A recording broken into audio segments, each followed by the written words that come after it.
Salut toi, j'espère que tu vas très bien aujourd'hui. J'ai un grand rêve.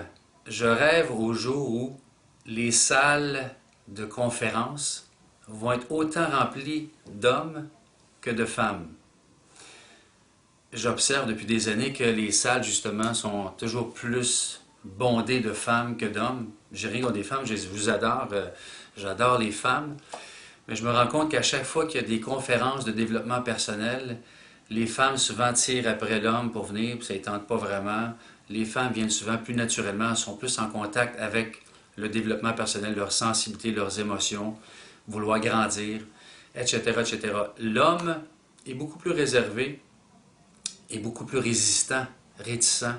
Il y a des peurs qui l'empêchent, qui le confrontent d'aller vraiment à l'intérieur de lui-même pour pouvoir s'épanouir, pour pouvoir grandir, mais tant aussi longtemps qu'il n'arrivera pas à exprimer ses émotions, à communiquer puissamment, à s'ouvrir, ben en quelque part, il y a une espèce de petite faillite qui s'installe graduellement.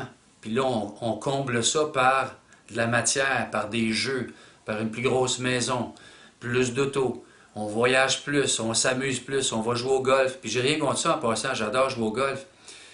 Sauf que entre tout faire ces choses-là, puis apprivoiser qui on est, il y a un équilibre qui peut s'installer à un moment donné, puis d'arriver à tout faire ces activités-là. On a le droit d'avoir une grosse maison, avoir des voitures, tout ça, dans mesure qu'on est en contact aussi, puis on ne se perd pas dans ce monde matériel.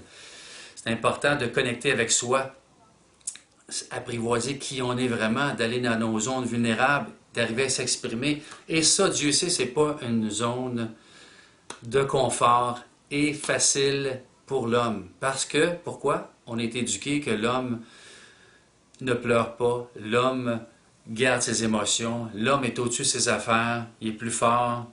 Anciennement, c'était le pourvoyeur et ça fonctionne de moins en moins.